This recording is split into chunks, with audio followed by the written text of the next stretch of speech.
It's all right. Can you make my hair look like this? Oh, man, what you want to make your hair look like that for?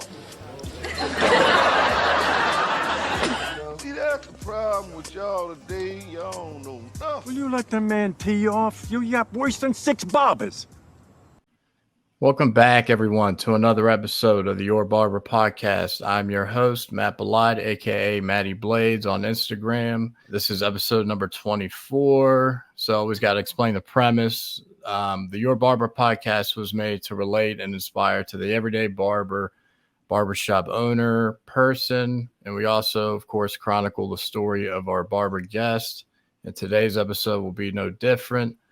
So my guest today, it's someone that's very, he's worn a lot of hats in life, it seems. He's had a lot of experiences, a lot of careers, and we also just so happen to work in the same barbershop right now. So let's go ahead and bring in my guy, Wade Carpenter. What's up, my guy?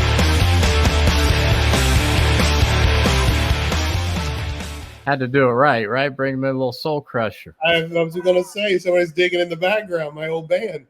Yes, sir. Like I said, he wears a lot of hats, ladies and gentlemen. Wade Carpenter. Welcome to the show, my man. How's it going today? How's it going this morning? Tuesday morning. It's good, man. I'm dipping in on my second glass of green tea right now, so I should be coming alive. There you go. That always gets things cranked up a little bit.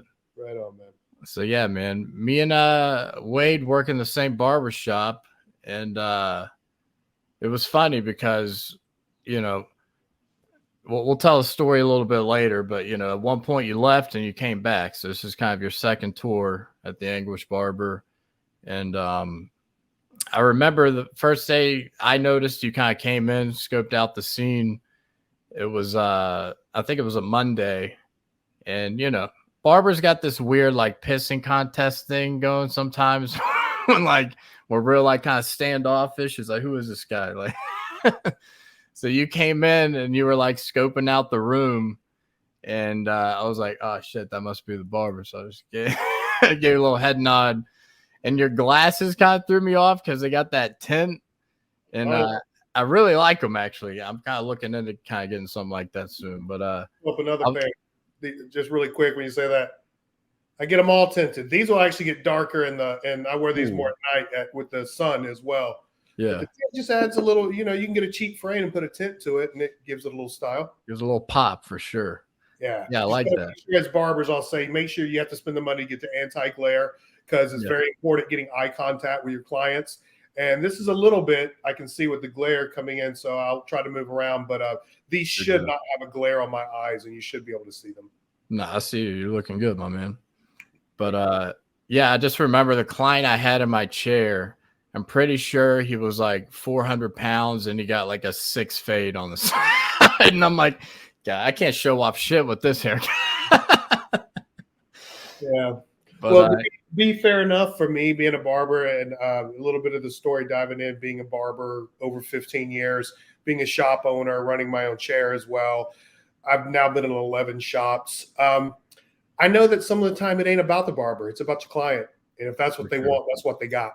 So I'm not judging anybody on their cuts until I see a few of them come out. Yeah, exactly. You got to judge us off like 3 to 5. Yeah. Because there's always that one client or one haircut that's like, this guy's just, his hair just isn't going to look good no matter what. So, yeah. And he came in, hadn't been cut in 6 months, wore a hat, was sweating. Exactly. And he asked you to perform a miracle within 30 minutes when his showed up 10 minutes late and consultation took 5 minutes. So, yeah, I know that client. Yeah, I'm going to get into that situation here in a second because I had a thing happen yesterday, actually, right before I left work. But so yeah, I always like introducing myself to like new barbers that come in, new to me at least, and yeah, that's what I did. I walked right over and introduced myself. You know, let you know I'm going to be a pleasure to work with and not a pain in the ass. So that's what I always make sure. And I appreciate it because, you know, I don't know if it's somebody that you never really know. We can always interpret looks the same way. So digress off the side, just keep throwing it out. I'm a jujitsu black belt. So I talk to young guys who come in that do jujitsu and they're in the gym. And the first thing I say when you walk into any gym, especially if you haven't trained, they may be a little insecure or not sure. You walk up to every individual in that room, you shake their hand and say, how are you?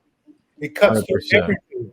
And they will go out of their way to help you. And I find it to be the same way with barbers. But if you stand on the side and, it could be out of respect. People don't know. But because you don't just break that ice, take that initiative, others will start getting in their head. Maybe they're insecure on their cuts, even though they've been there for a while. They don't know what you're going to do. So, yeah. And I appreciate it because I think anytime somebody just goes straight to the source and says, how are you?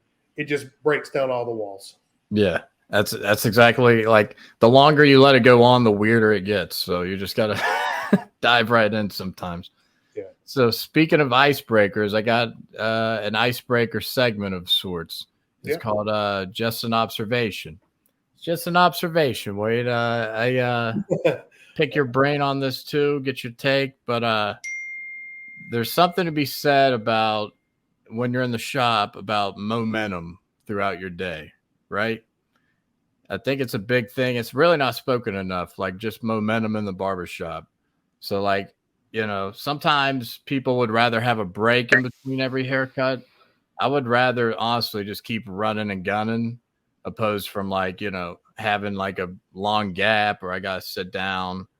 In my case, I tend to like, get in my head a little bit. I'm sitting there. I'm like, maybe I eat something. Like there's been times on a Saturday when I'm kind of running low on sleep and I just got a big fat cancellation or something. And I'm kind of sitting in the chair. I find myself like nod off. I'm like, so I hate that. I hate that like too much downtime and that momentum always just keeps me rolling through. So, yeah. Well, that it's focused to a degree, and I get it. Like once we're in that groove, man, it's back to the gym. I'll use a lot of analogies probably, but like, pushing it as well. I've been, like you said, a lot of things. I'm 50, so like if I'm working out and I'm moving, I'm good.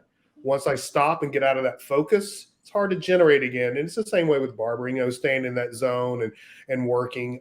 For me, I like to be continuously working. I don't like long gaps either because then you get up and you're not maybe as focused as you should be. You're seeing the Instagram and you're seeing something or you're talking to somebody. And, to really get that client and to keep that client, it's about that client. So when they show up, you should have that kind of mindset of, bringing them into the chair, making them feel comfortable and giving them that space. And if you're not there yourself because you're all over the place, it can be tough.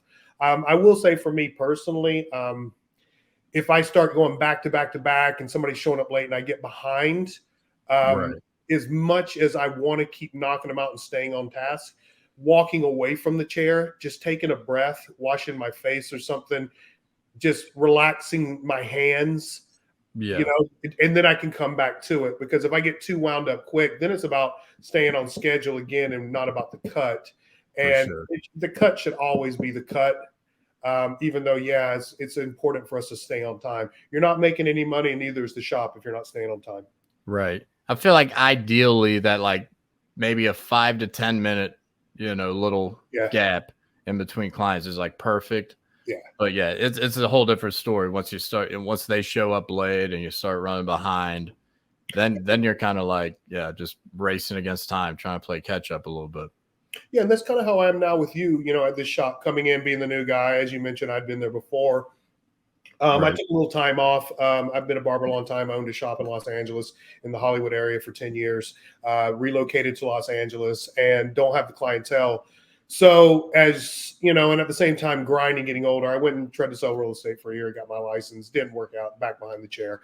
So now in building, I could have a few gaps in the day where I'm not used to having that. So it is really challenging and it is easy to get lazy and kind of just, I don't want to say negative, but our mind can run to those places. And you just sometimes got to realize, and I tell young barbers this too, I don't care, how long it maybe takes you to get a job, but when you get a job, be prepared to be, that's the place you want to work and sit.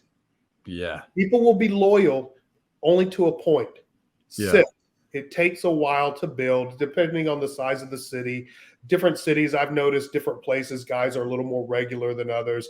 in the Hollywood, West Hollywood area where I was, it was really average to get cut every 3 weeks. Didn't matter the nationality. Here in Georgia, I mean, I have a lot of guys that are 6 to 8 weeks. So, it's depending on, and so you got to be there. You got to spend time. And if you're always hopping shots because you think, like they say, the grass is greener, it's not. It's where you water it. So just sit still. 100%.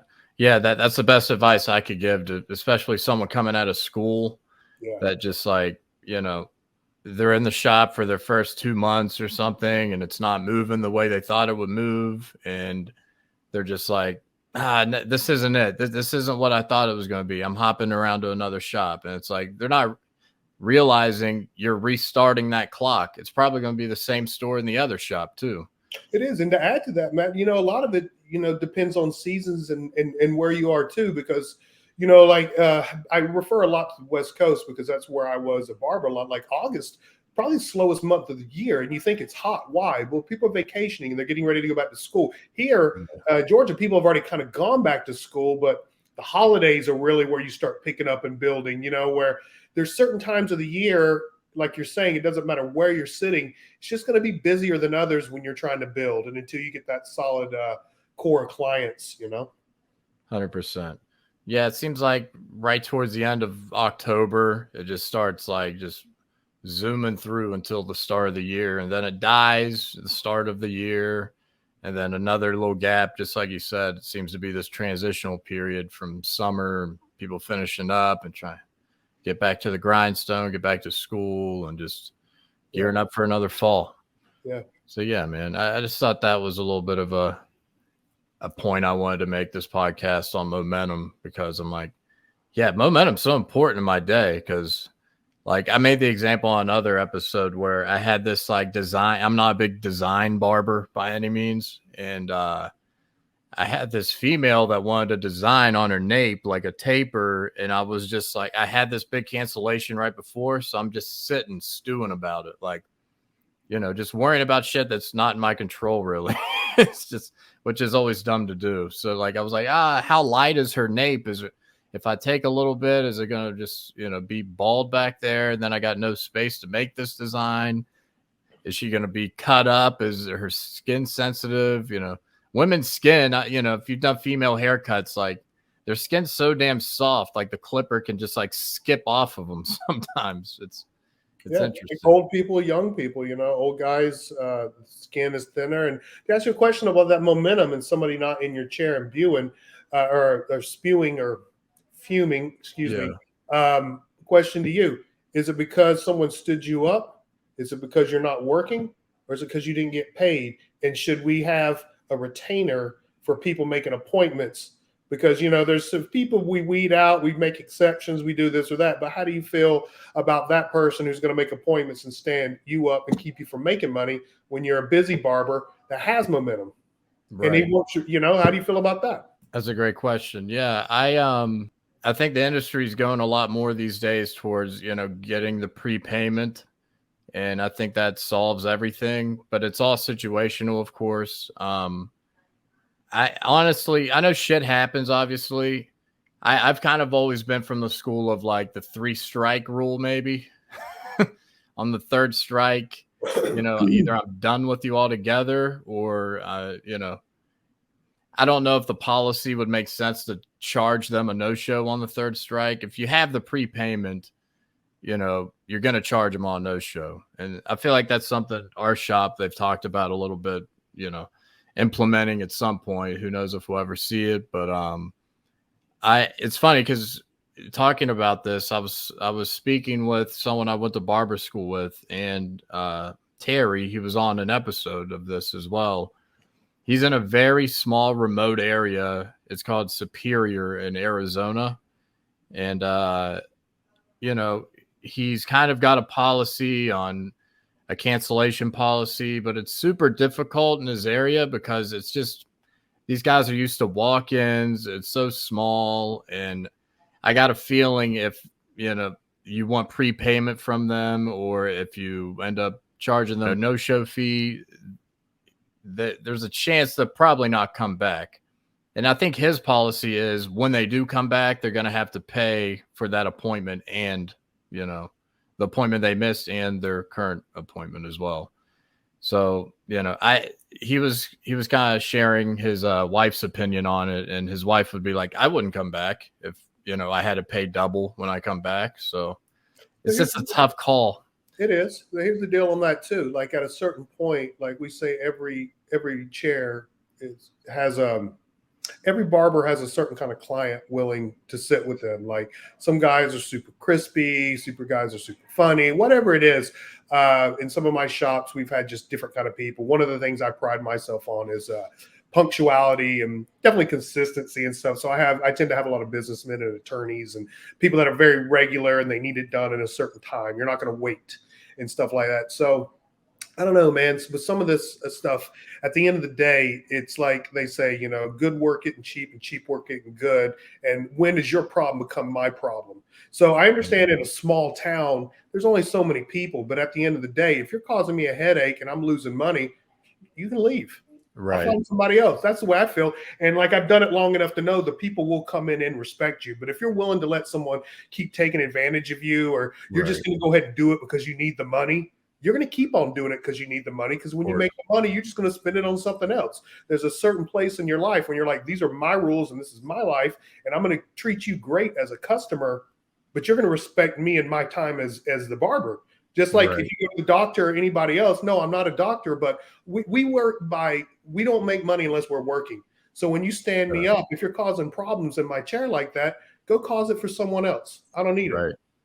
I'd rather sit out and fucking look at Instagram than deal with that fucking headache. Right. And if you don't have what's that? Your cousin, I got a potty mouth a lot of the time. Oh no, yeah. Anything goes on the Your Barber podcast. Yeah. You can motherfuck all you want, man. So it's a tricky thing because the beauty of having appointments is you see what's coming. So if you can kind of keep track of these guys that are fucking up your day basically, and you can just dead them when you see them on your book if you don't have any kind of policy in place. And one thing it's difficult too, and I understand from like an owner perspective, implementing a policy like that is the reviews are going to start coming in. One of the things we pride ourselves on in our shop is good reviews. People say it all the time. I just did a Google search. I saw I had good reviews and I came in. Once people start getting charged, whether it's their fault or not, they're going to start feeling away. And, no matter what, right or wrong, that review is probably going to stay there and it's going to lower the stars or whatever. They're going to start shitting on the business. So I kind of get it in that regard too. No, it's there for sure. I would hope that if somebody's reading those reviews and just not looking at it, doing their concern, because we all know, like, as soon as you look at that one person writing a 1-star review, if you're a person who does their due diligence enough to check their page, that 1-star review has 90% 1-star reviews. There's just those people in life you're never going to make happy. Like I said, this is what they do. And they just want to crush things. And if someone read it, they're like, hey, I was charged and I didn't even show up to my appointment and they charged me. Somebody with half a brain should be like, good, you should have showed up. That's why they charged you. Yeah, it's a respect thing at the end of the day is the way I look at it. It's just one of those things. It's just respect. Like I said, I'm going to drop my life and I'm going to give you a great service and I'm going to be attentive and do what I can to help you. And when we're done with the service, if there's anything else I can do, and I carry things, I really try to connect a lot. I think a lot of my service and what I think part of the barber chair is the conversation. And I always tell my guys, like if I don't know something, give me a day or two and I probably will from somebody coming through my chair and I'll ask around. So it's a place for a lot of things to kind of cultivate and brew in the barbershop. And we get a lot of knowledge from a lot of different guys. And I reach out to people and I'm very attentive outside of the shop, right? So for somebody to not respect my time, see ya. Got no sweating about it, man.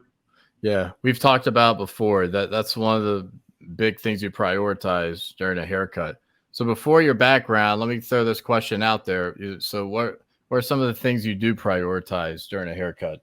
I guess First, I sit and walk around in front of them. I don't talk to the mirror, look them straight in the eyes. And most of the time, if it's a new client where I go, what is it about this haircut that you don't like that brought you in today? Because there's a reason why they're looking for somebody. And that's going to I want to ask that more. That's such a great question to ask them because it tells everything, honestly. It does, because if they start going off and like, I want this, and now you're like, oh shit, it's that kind of guy. And they show you a photo of this guy over here that's been airbrushed and beautifully lit and perfect. And you're looking at somebody that's got, let's say, like alopecia spots all over their head just to make it crazy, and like just no hair. It's like, that's unrealistic expectations. Yeah. And then you have some guys that just sit down and was like, the guy was never on time. I'm like, okay, here we go. This guy wants in and out. It could be something very simple. It can be something, well, but like you said, for me, it tells me a lot because it allows them to open up the floor. And what I try to do, rather than give somebody the best haircut of their life, because I'm always going to try and do my best, what I want to do is fix the problem that they didn't like in the haircut. Yeah. It means that I listened and I was attentive. I think all barbers can listen. All services will be a little different. All cuts will be a little different. We all are different barbers, but not enough barbers listen, in my opinion. I've been a barber myself, as I am, sat in someone's chair, got a crazy neckline. My hair was growing out. And I go, hey, man, I got a crazy neckline. It's uneven. I got a cowlick on one side. If you just cut it like straight across, if you're not careful, it's especially the more you get into that cowlick, it's going to jank up and not be even. They're like, yeah, man. And they just went straight at the back of my head with the big clip. And I'm like, did you even fucking listen to what I said? Right. What did I just say? Yeah. So that's what I want to be as a barber. And I think a lot of the time, like Matt, you and I can look at a haircut as many barbers, and we can see technique and we can see where some guys polish shit really well. But how many times have a guy sat in your chair and you go, hey, man, what are we doing in the back? Square, rounded, tapered, natural. What are you looking for? I don't see it. I don't care. So it drives me nuts. My response is always, dude, that's what everybody else sees. Yeah. That's what everyone's judging you for, buddy. That's what them. They're like, okay. There's a lot of clients in our area in the city that care about judgment for sure. So, that's always my response. I'm like, well, this is what everyone's staring at when you're at the grocery store in line, waiting on a 30-person self-checkout aisle. Yeah, no, we're caught in the 2D world for sure, but you're right. It's the 3D that we see. So like being attentive to someone, hearing what their issues are and kind of directing that, I think is what resonates with the customer more than the sharpest fade or taper as barbers we're coming at. Like, sure, some guys matter to them more than others. And as I said, again, some guys are always looking for the crispest whatever cut and stuff. And in my opinion, because I've been in a lot of shots and done it for a while, the guy that's looking for that perfect cut all the time, when it doesn't come from you, he will look for somebody else that does do it. And they're a chair hopper. So for me, not that you can't be that barber, not that you can't aspire to be that barber or that you are, there's just more aspects to being a well-rounded barber. And more than that, a barber that people want to come and see on a regular basis than just to get the quickest fade or the hardest taper. Yeah. It does matter for sure. But being well-rounded is huge. Yeah. Not even in terms of skills, just as a person, like, and you can show them that in your chair, you're a well-rounded dude, of course you might excel in certain areas, more than you do in others, but it's about just being well-rounded and, listening. That's a big thing. And at the end, when I'm showing them the mirror, I'm always like, yeah, buddy, I left a little more bulk up there. Like you said, you wanted. How's that look? Like, the problem that they talk about, that's always the first thing. I'm like, how's that, parietal ridge looking there? How's that looking?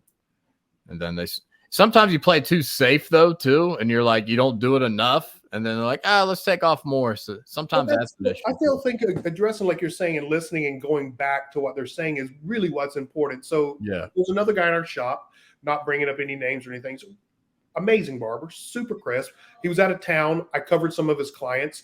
When a guy sat in my chair, to be quite honestly, I knew my fades weren't going to be as crisp as his. But when I got done with his lineup and different things, the first thing I did was hand in the mirror. I go, dude, how do you feel about that? Is it straight enough for you? What do you see? Do you see anything you want me to touch? And he looks at me and goes, dude, I've never really sit with barbers that are humble like that. Most barbers like, I got you. That's it. And you just kind of leave and you may or may not be happy. And for me, I'm like, who do I give a shit? It's your hair. You know what bugs you and what doesn't. Right. I'm not that invested. If you want me to cut this, I cut this. I get paid by the hour, not by my opinion. It's like, so whatever, do what you want. I don't really give a shit what you want. I'm here to do what you want. Right. And yeah, I rarely am going to do what I want on someone's head, to be quite honest. I'm going to make them commit to what they want, or I'll tell them to bring me a photo next time, because I have cut heads, given I am my opinions, and only had that sometimes come back to, nah, I don't really like that, or I don't like this. And is that a certain? We hate that scenario. Yeah, shut the fuck up. I didn't ask you what you liked about it. You told me to do what I wanted, and I did. That's what you get. Yeah, that's like going to a restaurant and be like, I don't know, just whatever you want. All right, I'm giving you fucking anchovies then. Yeah, like, the fact that you want to complain about it, you don't get to complain about it. Yeah, you exactly. Give me what you want. Yeah, whatever. Yeah, I mean, the audience listening, never be afraid to hand the client your mirror during the haircut at any point and be like, I mean, is that enough there? Like, don't wait until the end when you've decaped them and you got all the shaving shit on. Like, it's too late by then normally. Like, sometimes you just gotta, like, do you want that tighter than this, or do you, is that long enough? Is that short enough? It's always important during the haircut too, for sure. Yeah, and I think the best barbers and the people who are super confident in their work have no problem saying that, because it's look, I don't think there's an issue with asking somebody that kind of stuff. In fact, I almost think the other side, when you're swinging them to one side to show them their haircut and then quickly go on the other side, it's because you knew it wasn't as good or something. That's where the insecurities come. If you're a real good barber, you just kick back and say, what do you think? What do you want me to do? And you just do it. Right. Yeah, I can't say I've never done that before. Oh, yeah, no. I know about it. Yeah. You're just like, all right, let's fight. And you're like, wait, what was that side? You're like, oh, okay. Oh, no, this side? Oh, okay. Yeah, here you go. There is one side that's always better than the other, let's be honest. Yeah, it's like everyone's beard. Everyone's got a favorite side of their beard, I say. Yeah. I'm like, what's your side, man? What's your favorite side? And they're like, yeah, it's usually this side. Like, whatever. So yeah, Wade, let's go ahead and dive into your background now. We always start from the top, man. Where were you born? Number one. Born in Georgia, Vadea, Georgia, in the middle of nowhere, South Georgia. South Georgia. Okay. So yeah, I'll be plugging in a bunch of stuff in post. Might plug that in as well. So what was kind of your upbringing like? Just going through school? Did you play sports? Did you kind of work in school? Like, just what were you into, kind of? Played a lot of ball, man. Played a lot of ball. My senior year, I actually lettered in, 4 sports. And played 3 sports year round, pretty much my whole life and all that stuff. My school was so small that we didn't have enough people for a golf team. So I played baseball and golf at the same time. And baseball always had a priority. But if it was a golf match and baseball practice, they would let me play golf. So the golf team would have a team of 5. And I wrestled and I played football. I got scholarships in football and football and baseball. And I played baseball through college. So it was always that, like, football, wrestling, baseball kind of order, right? Pretty much, yeah. I mean, I played basketball up until around 7th grade, and I realized I was never going to be fast enough to be a point guard, and I was never going to dunk. So I gave basketball up. It was not my best sport, even though I loved it. And, I started wrestling. Okay. Do you still like basketball to this day as a sport in general? For sure. I don't like to watch. I hate to say it, right? I've said it before. I'm a shit fan, man. I don't know if it's an ADD or whatever, but it's like if you say, hey, you want to go to a basketball game or shoot hoops, I'm shooting hoops. If you want to go to a concert or you want to play guitar, I'm playing guitar. It's like I just rather be doing things. And it's not that I don't give respect to people or like things, but I have a hard time sitting still, period. And to just sit there and watch something, it's really hard for me. So I'd rather be doing it. Yeah. You could always just Google it real quick and watch it too. If you want a glimpse. Okay, I get that for sure, though. A little more hands-on. Yeah. You'd rather do it yourself. But I had scholarships in football and I had scholarships in baseball. But in football, like I went to look at like some Presbyterian, South Carolina, and some different schools like that. And, man, I was a bit of a tweener at my age. I wasn't quite fast enough to be a D1 running back, and I wasn't really big enough to be a D1 lineman. And when I went and looked at smaller schools, I'm like, I ain't doing that shit. So played baseball, played 2 years at JUCO, junior college, and then I transferred to Georgia. And in that process, I got kind of injured. That's always the tail of the tape, I feel like, for most people. Yeah, that really and truly, a lot of the time, the best people never make it. And it's a lot of politics in every aspect of all industries. But, I wasn't. One thing I had going for me pretty good is I had a really strong arm. Like our field was 330 and right, like a lot of pro fields, and I could from 330 hit home plate in the air. So it was like I had a really strong arm. So people were willing to work with me. And then when I got hurt, it was for my birthday. My mom had mentioned to my roommate when I told her not to say anything to my roommate's mom that it was my birthday. So she told my roommate, and the next thing you know, a bunch of guys are trying to beat me up for my birthday. I've already said that, I started wrestling in 7th grade and I'm 235. So if you think you're going to take me down easy, bring it. And then the next thing you know. What do you mean by beat you up for your birthday, though? You never been around sports where all the guys try to beat you down for your birthday? Yeah, there you go. It's like a dog pile type thing. Yeah. Okay. So they weren't getting me off my feet, and a guy is on my back, and a guy pulls my foot out from underneath me, and I kind of fall like this on my arm with a guy on my back, and the bone shoots out of my shoulder. So dude, I kind of like ruined my arm. And fuck. Yeah, so I wish I'd went to college for an education. I actually went for ball. I played ball. I was like all kids, before school, in the batting cage, after school, practicing year round. I went to Florida State for select pitcher catcher camp. So I was like really dedicated into playing ball. And when it ended, didn't really know what the hell I was going to do, and kind of found myself in the arts. So the next 30 years up until now, really, I've been in the arts in some aspect, and a business owner for sure. But what was your beginning in the arts? What was the very first thing you were like, you know what, that would be cool if I got into that? It wasn't even like that for me. I wish it would have been that cool, but I weighed about 235, like I said. And then when my shoulder got hurt, I wasn't playing ball and I wasn't in the weight room before school at 5 a.m. in college, pounding weights and everything else. And I started hanging out because they kind of redshirted me in a sense, and I wasn't going to play. And I was just, my roommate was on the soccer team. So I started hanging out with the soccer guys and just running all the time. And the next thing I know, I weighed 165. Wow. So I was at the mall one day and a guy goes, "Hey man, you ever thought about modeling?" And me, no, I play ball. I'm a kid from the country and there's no money.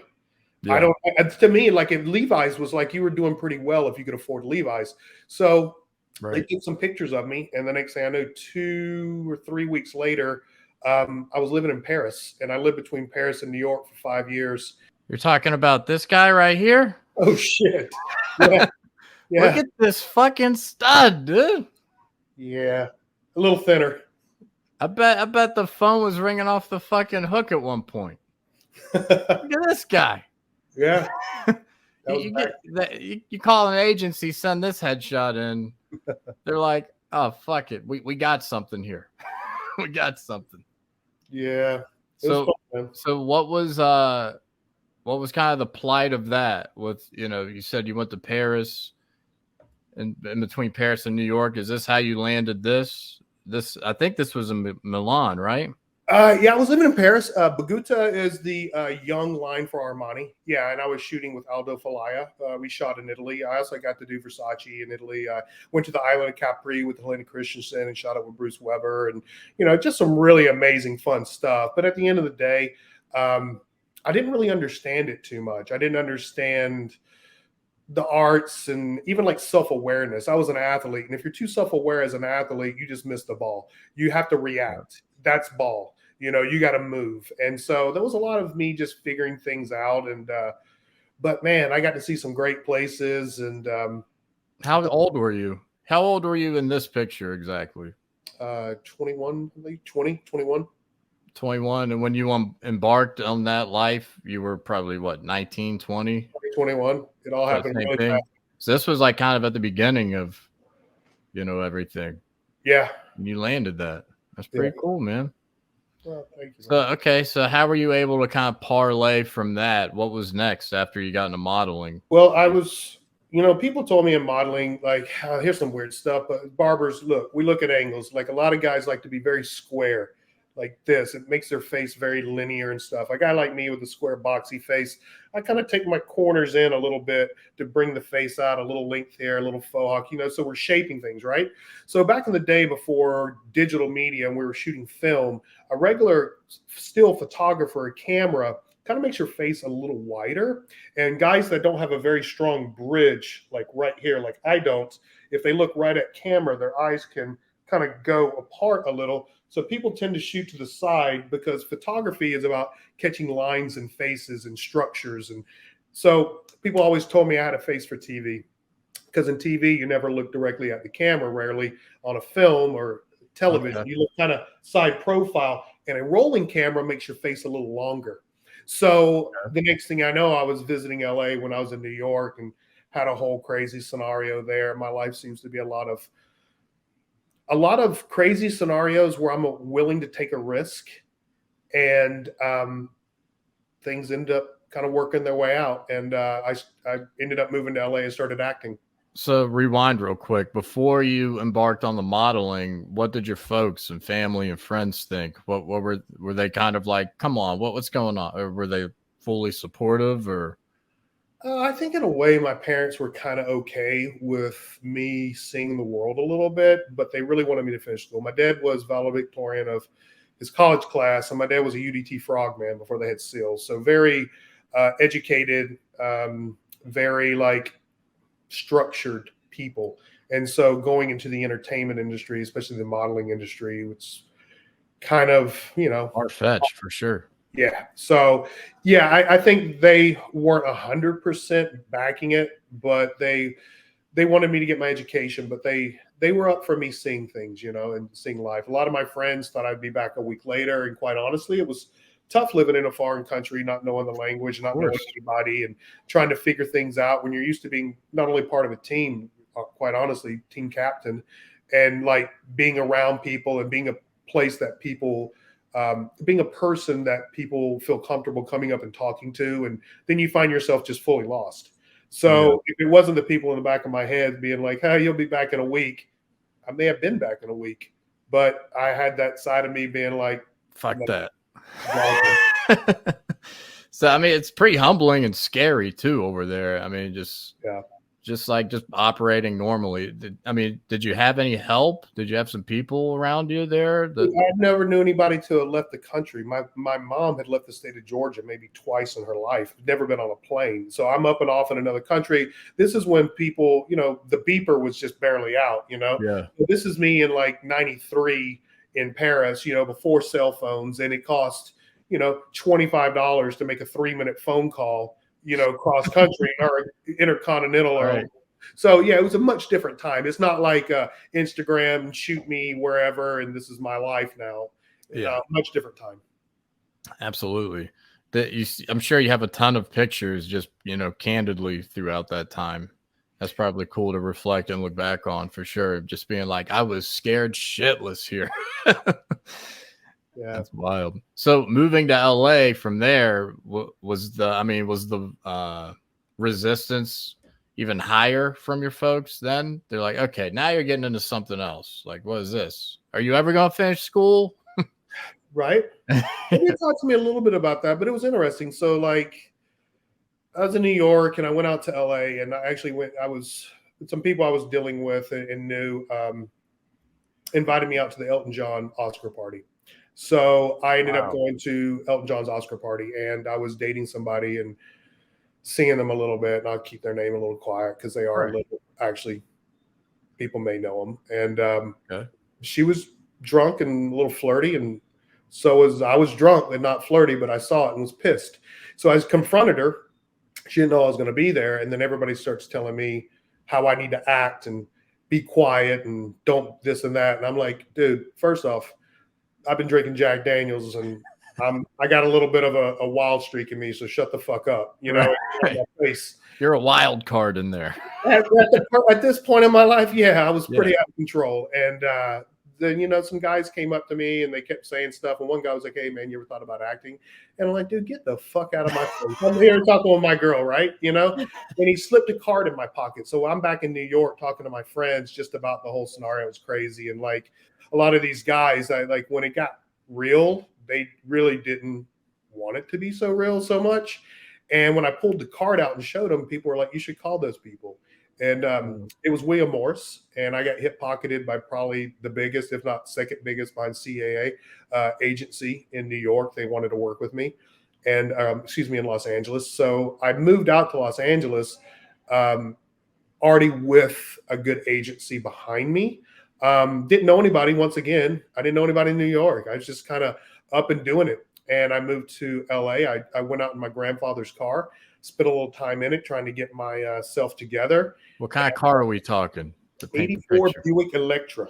Nice. It was the Olympic insignia. I had the little Olympic thing. So I was cruising this big old guy, riding out west. And I went out there, man, and probably within about 6 months was on a television show. So, what show was that? Seventh Heaven. That was Seventh Heaven at that point. Yeah, I played a guy named Jordan. I dated both the sisters on the show and stuck around for a few seasons. Oh, that's McKeon. Yeah, that's Class Warfare. That's Seventh Heaven. This is Seventh Heaven. This is from something else. Yeah, this is the guy Gil Moritz. He did I Know What You Did Last Summer and the Fast and Furious. Oh, yeah. This is a movie that I did with him up in Canada. That's Lindsay McKeon. Okay. Another actress there. But yeah, I did some of that stuff for a while.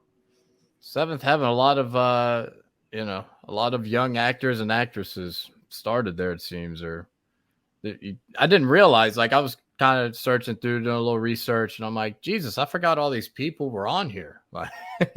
Yeah, man.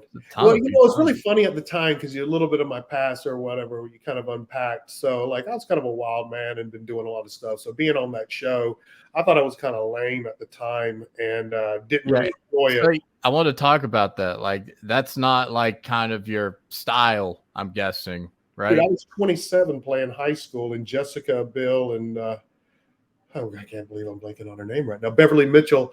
They were 17, 18 years old, and I was playing the love interest. So, no, it didn't. I would thought it was really ridiculous. And, of course, I thought I should have been doing much better work. But forgetting things like it's called acting, having an ego, thinking you're more than you are, and walking away from something when I was, making over $17,000 a week, as an actor in my 20s in the 90s. What year was that? 97, 98. 17 grand a week. I mean, come on. I know, but this was me. I was like, I should be doing other stuff. You don't know who I am. And I guess that's just a lot of that's the artist in you, though. That's that kind of, that well, it wasn't real art, man. You hit it on the head, man. It was for me, it was just real cookie cutter, really plain. Exactly. But at the end of the day, if you're not doing the project yourself, if you're not writing it, if you're not overseeing it, you are a piece of the puzzle. So we're paying you a lot of money. Shut up and do it. And it's 2023 as we're speaking right now. And I still get residuals off that television show from the 90s. And the new SAG-AFTRA contracts that are together now, people aren't making that kind of stuff. And this was, so I'm on the old contracts that were just SAG. And right. Yeah. So now I look at it like, dude, that's how ridiculous. lucky was I? How many haircuts do we got to do to make 17? Yeah. Right. Hell That's yeah, dude. Good for you, man. That's awesome. I mean, you can kind of make the best of it too. You're like, okay, I'm here. Let's just kind of grab this opportunity by the balls and see what happens. How many seasons were you on there? I think I did 4, maybe 3, 4. I think I came back and did 100th episode and a few things that drug it out a few more years. I don't know if they considered it a season, but appeared. Right. Yeah. Okay. That's a good run, man. Yeah. I was easy for me to walk away and quit because I had some success. And once again, I mentioned about being a fan. It's hard for me to sit still. And back in those days, you're in hair and makeup at 4:30 in the morning, and you might not work until 1, and you didn't have a camera to sit around, or a phone rather, to sit around and look at. So you sat around with a book. You brought a musical instrument if you want, stayed in your trailer, had a chessboard, but that's it. And people are working, so they don't need to talk to you, and you don't need to talk to them. So you just sit around quiet all the fucking time. Right. It's almost like barbering. You got to you're at the beginning there. You kind of have to pay your dues and sit around and wait in the trailer or whatever, and that's it, make the time go by. Bored me to death. Yeah. Bored me to death. Yeah. So, you're talking about hair and makeup.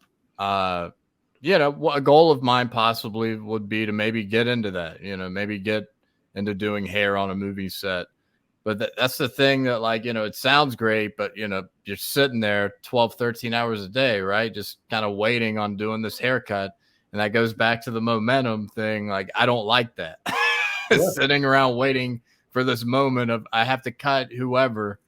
it would probably get in my head. Now, maybe I don't know if I would get more, conditioned for it, but yeah, that's a tough thing. So, I mean, but you're not even doing haircuts, to be honest with you. 9 times out of 10, no, most people on set don't cut very well. Like you and I are knocking out what, 10, 14, whatever haircuts a day. yeah, You got a handful of cast members, and they all may have their own hair and makeup person. You can do what's called, if anybody's out there, celebrity requests and stuff, and people can bring you on. But at the end of the day, I'm thinking Polaroids.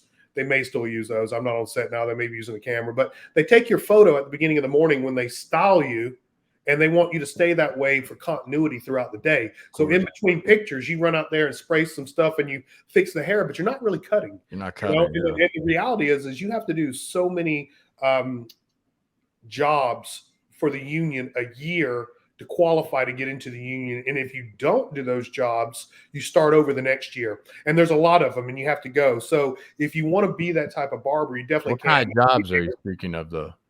Commercials, films, TVs. Like my buddy Eric just got on it. And Eric, he and I opened the Hollywood Floyd's when Floyd's opened in Hollywood back in like 2009 or 10 or something. We were the barbers there, and he's now working on set.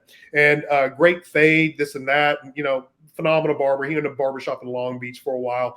But Eric, he, when you go on set, you better know how to do color. You better know how to do long hair. And he went back and learned to do all of that stuff to work, because on set, a lot of the time you're not just a barber. And if you're many things, going back to being well-rounded, and you're not going to cut someone's hair that often. And when you do, it's a lot of touching up. Like I've had some guys maintaining. Like, Orlando Wilson, if you guys remember him, the old actor guy. I remember him sitting in my chair after getting off of set, and he had so many damn lineups that, like, brother, if you could not follow that line, you are pathetic. I mean, it was like preset because he was literally lined up like every fucking day for years. Yeah. And you could just see it, So that's also another thing. Like, I mean, you saw it with The Little Mermaid that just came out. Like, they brought in specific people to be able to do those faux locks on her. And like, I feel like that's not done enough, getting the right people in front of the right people to do their hair. It's like you got to be well-rounded and just be able to do everybody. And that's easier said than done in a lot of cases, I feel like. Very much. The movie Lawless came out, and there was a guy, pretty famous celebrity hairstylist who owns a shop in Beverly Hills, and I'll just leave it there if you guys want to do the research. And he was doing the movie Lawless, and it was a lot of period pieces. And we're talking 2011, 12, something like that. And a lot of these Boardwalk Empire, Mad Men, tapers, undercuts, and like just hard lines were kind of the thing. And he started showing up in our barbershop and talking to us and wanting to know how to do these cuts. And he was going to take us on set and help and all this stuff. And of course he did, and he did his own thing. But if you look at, I'm blanking, was it Tom Hardy in his haircut, the part in the center of his head, because movies are shot in different continuities. Throughout that movie, that part is a different size. And there is a time all over the place when that part is fucking like 2 fingers wide, and it looks amazing. And the guy got all this credit for doing this. But the truth is as a barber, you can't overdo those lines, because when you start cutting in parts and overdoing them just a little and they start growing in, you got to keep doing more and more. And brother, by the end of the movie, it was this cool thing that he had done, but it came because he wasn't a disciplined barber and didn't know how to do the cuts.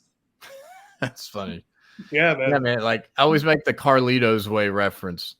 There's like, his beard is like lined up and then just fucking short and long, like throughout the whole movie. I'm like, they fucked him all up in this movie. They couldn't maintain. I didn't pay attention. I haven't seen it since being a barber. I'll pay attention. Yeah, go look back at that. You'll notice I'm like, damn, Pacino's beard's fresh in this scene.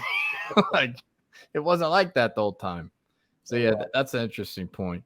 So okay, so getting back to the acting career, what was sort of the next thing after that?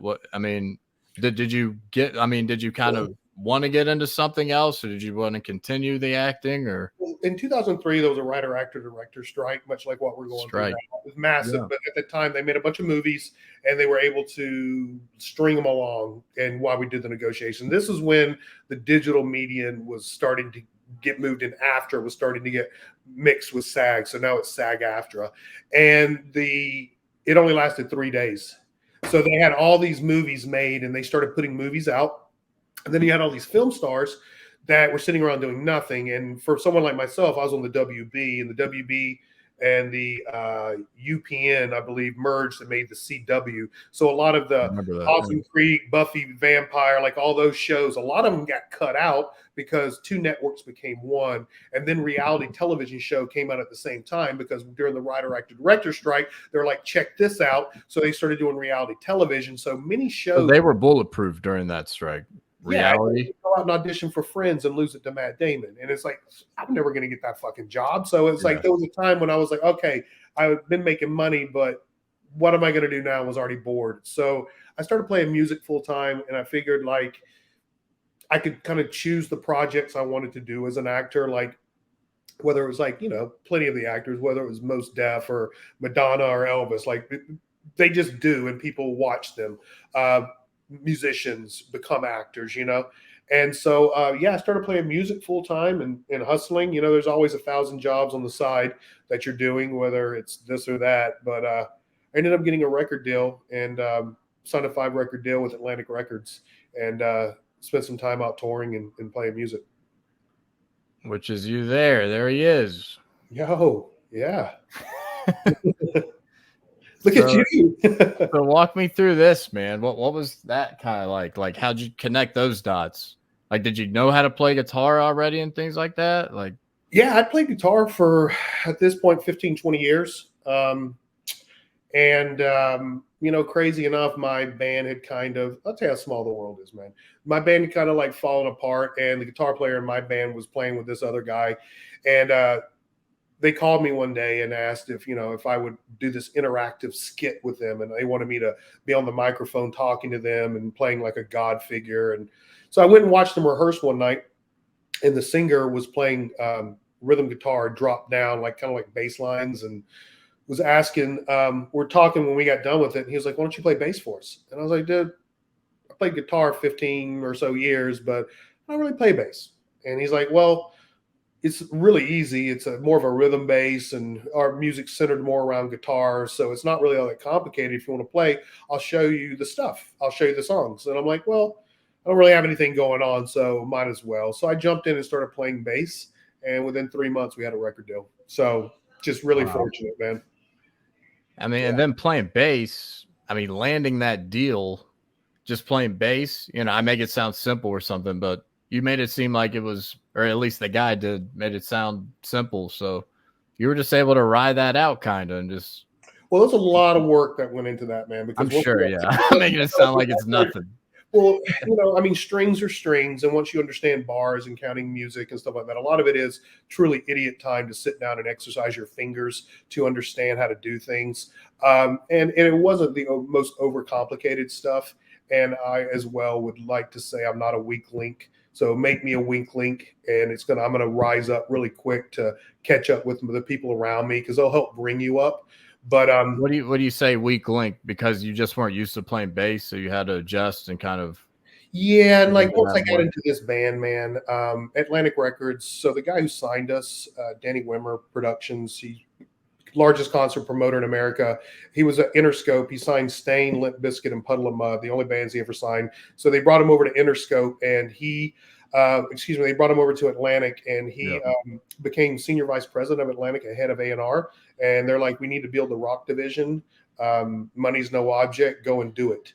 So that was my band. And when my band got on, everybody was getting fired except the singer. They like to hire one person and put their session guys in the band so they can talk to them, to the singer, because like there's strength in a band. You know, a lot of bands don't really get signed now. Guys float from band to band, and they still needed to get a drummer, and they were kind of keeping me around. And I was just learning the music. The singer was leaking me the music, and I was going to this guy, Fast Freddie, who wrote the song Mary Jane, played with Rick James and Herbie Hancock. And I was sitting there. That song. Oh, yeah. I'm sitting down in his basement. This old cat, man, he's awesome, teaching me this shit. And like, we're just working it to death. And the funny thing was, is, we're seeing all these different drummers and auditioning. So it's a project, famous guys. This guy wants only famous guys. And the fact that I've been on a television show like Seventh Heaven, I'm playing in a rock band. They didn't want me in the fucking band. So like this guy, DJ Ashba, who played in Guns N' Roses, did all Slash's shit. He plays with Nikki Sixx and 6 a.m. now. And he was doing Mick Mars' stuff. So DJ was our guitar player. And Paul Phillips from Puddle of Mud was the other guitar player. And those guys knew each other. They're session players, man. They've been playing since they're 4 or 5 years old. And like I've done a lot of things. I'm a good musician, but I'm not on that level, and I know it. So I'm busting my ass. These guys don't give a shit because they know things are going to change in pre-production. So Danny goes, wait till today.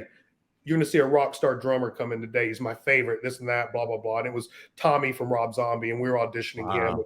When we got done playing, Tommy puts his sticks up on the snare, and he kicks back and looks. And Danny's like, so what do you think about the band, man? You want to join it? And he goes, well, dude, you told me those guitar players were awesome, and they're both dropping the song left and right because they hadn't put the work in because they knew shit was going to change. They were just partying. He goes, but you told me the bass player sucked. Best guy in the band. He's note for note. He's awesome. And I was like, what? You said I suck? I was like, what? But at the same time, when his favorite drummer said I was awesome, he couldn't really say I wasn't good enough to be in the band anymore. And then back to training again. My singer is a jiu-jitsu black belt, so am I. And he needed someone to train with on the road. So when we were out training on the road, we give free concert tickets to a gym, and we'd go train at their gym, and they'd come see the show. And we do that all across America. We trained, but like it became one of those things where I was the right guy at the right place at the right time. And as I was saying, like, we're touring with Hell Yeah, the guys from Pantera going through Texas, and they're like, tomorrow we're going through Texas. We're going to add 5 minutes alone and walk to the lineup. Everybody got it? Wade. Like that's what I would get. And I'd be like, fuck. So I'd have to go to the back room and like start listening to things and really break it down, where the other guys, they just hear it and they fucking know it. There's levels to all this shit. And I just wasn't on that level. But what I'm saying is I will work hard enough and I care enough that you won't keep me down. No doubt. So put me around some tough people and I'm just going to raise up. It's a tremendous trait to have, my man. You so explain the difference between playing live and then like playing in a studio. Well, a lot of time in a studio, I'm going to have my cans on and I'm going to be sitting here next to you and there's a board and I'm playing and you don't even really hear it because there's a cord that's ran to another room way down there and they got my stuff jacked way the fuck up. Right. And it's really about nuance and just you can hear everything in the cans. So like live is energy. But live though, you have what you're playing.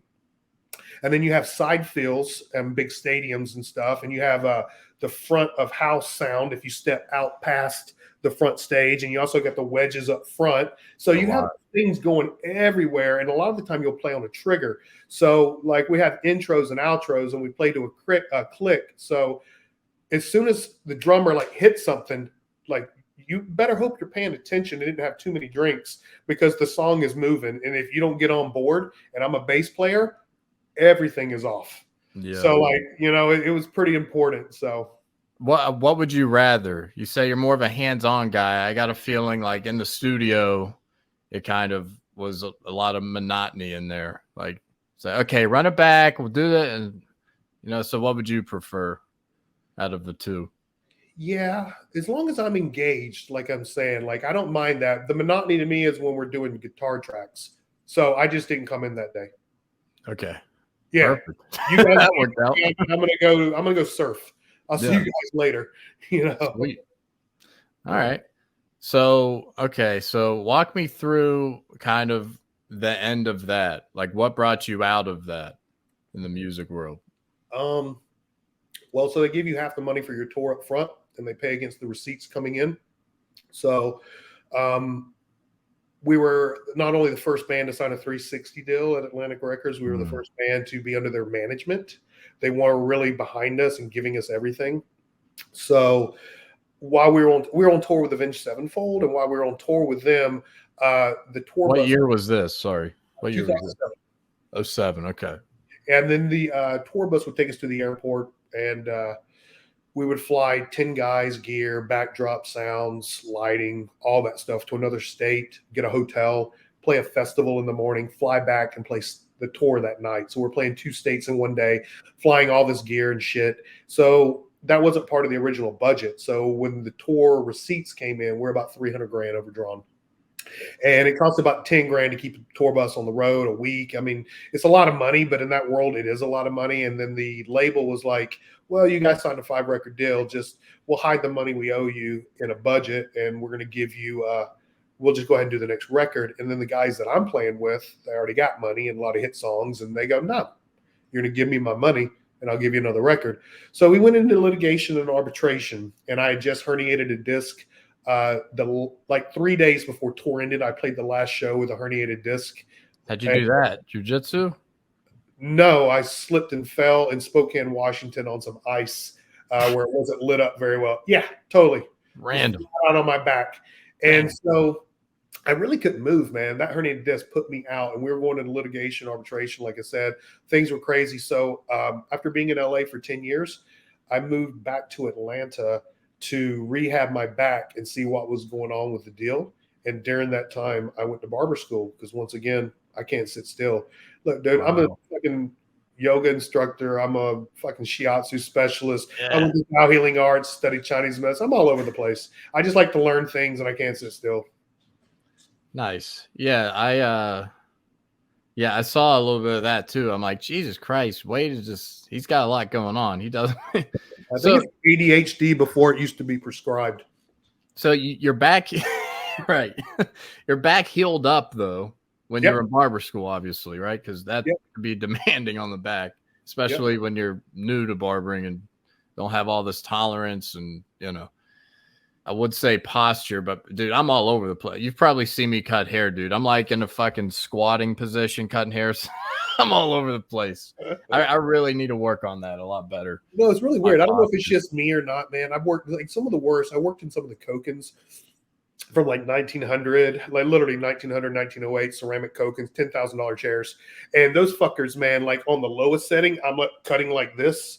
Like above my head. Yeah, it's so big. I love the Dakar Belmonts. I've been in those for a while as well, like at our shop. But it's just weird. Like I'm always like, I don't know if it's my height or what the fuck, but it's like ergonomically, there is no comfortable position for me to cut in a barber chair. They just get too high. You know what I move a lot. I'm so weird with like, and if one little thing doesn't go right with just my flow of like where everything is, like, dude, I'm not even looking and I'll be opening a door behind me to throw in a hot towel. Like if I miss it once, I'm like, like it's gotta be perfect. Like I gotta hit it perfect. So yeah, I'm always moving the chair, swiveling it. Like I'm bringing them up and down, up and down. I honestly probably have my client too low a lot of the time. But yeah, something I've worked on, just what I figured out through time. I want to say crazy enough with that, man. I think some of the time you're talking about the autopilot, because we do. You get to work it off your right, you work off your left. You know how your lights are, this or that. Change your station, change your environment, and do the same haircut, and you'll notice it feels and looks differently. And I think the more you can do those kind of things, it also makes you better as a barber because there's so many things we do on autopilot. Coming back and working with you guys, like getting my ergonomics, I'm walking in circles half the time. I got happy feet. I don't even know where the fuck anything is, you know? And it's like, yeah, I hate that shit. I've been cutting hair nearly 20 years. I don't even know where the fuck my shears are. Right. That's why they're like, do you want to move now that station's open? I'm like, fuck no. Dude, I'm a maniac when it comes to that. Where's my shit? I have what am I doing right now? Like, I can't stand that. Yeah. Oh, so moving around, just like you said, makes you a better barber. Just starting over in new cities, cutting hair is just, it was probably the best thing that could have happened to me as a barber. It just humbles you. Like, not to pat myself on the back, but I was pretty much the fucking man when I worked in PA because it was just a little town and there was no barbers in the town under 80 years old. So I come in with my style, coming from Arizona, and just people were like in awe of me. Like I put a hot towel and a straight razor to someone's neck. They're like, treat me like the second coming. Like, I'm like, this is what a barber does, man. This is barber stuff. And yeah, they just never saw it. And so, going to the shop we're at now, it was kind of like, I went from the minors to the majors. It was like the ante was upped and, it was tough. It was a tough adjustment in the beginning. Talking about Will can be a little intimidating sometimes. I want to make them proud. I'm always trying to make people proud. And, that was a thing too. He he can be a little intimidating. I was just like, shit, like I gotta make sure I'm on this, but I'm still figuring out what the fuck's going on with my lights. Where's this? Like, I'm just like, what am I doing? I'm got tunnel vision almost. So yeah, that's a good point, maybe. But to go with that too, moving from a place like you did to here, I also think like shop to shop and definitely city to city, it's gonna be different. Like I found most of my clientele in Los Angeles, I rarely did a bald fade.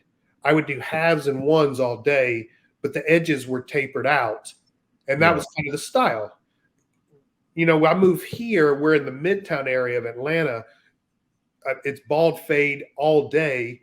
And you can also take somebody down to a one and they want a crisp line, even though the hair is going to be growing in 3 days and it's going to look like shit. Yeah. But they want their neck to be squared off down to a one. It's just totally different barbering. I was even in Inman Park recently in Atlanta, and there was more like mullets and hipster cuts where we didn't do any bald fades. But now that I'm in Midtown, it's like bald fade central. So as barbers, I got to know like city to city, your work is going to be different. Also, even shop to shop, the word is going to be different because I'm not a bald fade guy. It's like, don't get me wrong, I do them, but they've never been like why people came to see me.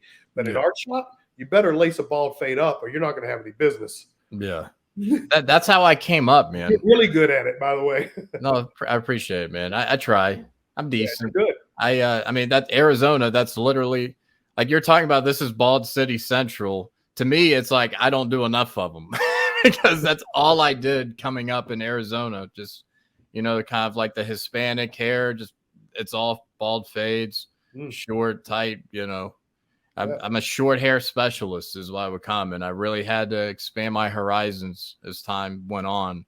And I'm getting better. I could probably take some classes and benefit from it, but I do like learning a lot by just seeing and then just experimenting and just calibrating and adjusting little by little as I go. And that's kind of what barbers do. We're always calibrating and getting better. And one thing, just to kind of break up your background, like what are some of the things you're still learning today with all your experience? Well, back to bald fading. Always learning. Like there's a guy that works in our shop, not trying to bring out names. He's only been a barber 2 years, man. And amazing. In our shop? Yeah. I'm trying to think who that is. Yeah, that's wild. Yeah. He sits on the edge behind me over by himself, not part of the wall. And the little blonde mohawk kind of faux hawk. He's only cut hair 2 years? See what I'm saying?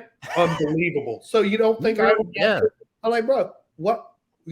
How? What's your system? Some guys fade down, some guys fade up, some guys guard skip, some guys, I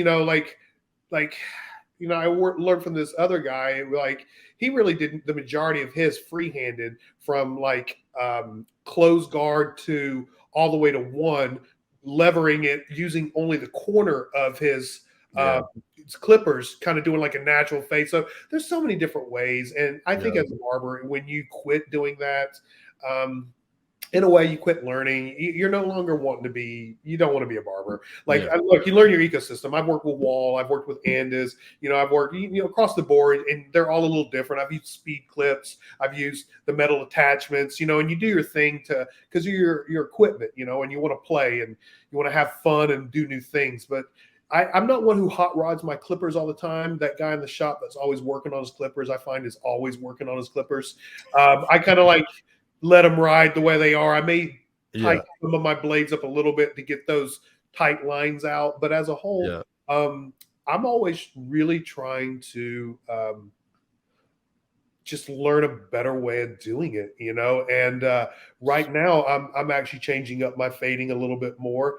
But I can be a creature of habit too. So I'm looking at some of these like crazy starburst fades and things like that. And I'm just like, just when I'm getting good at regular kind of like fades, fuckers want to go and do this kind of stuff to me, It's like they show you these photos, but I think always exploring new ways, and it can be something as simple as like the pleasure of getting your shears sharpened, like we just had last week, and cutting with new shears and seeing how they feel in your hands. Keeps the fire alive, man. Yeah. It's exciting. It's like I just ordered a new 1.5 metal blade for my Andis Supras. Yeah.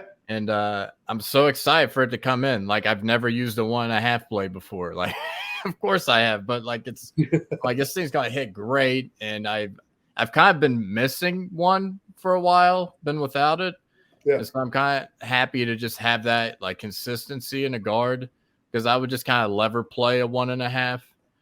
But yeah, I'm an Andis guy for sure, and I've always been in love with their tools. But I'm not against using. I've mixed in different tools for sure, but sometimes I like panic, and I'm like, you know what? I'm just gonna go with the new Andis, whatever that came out.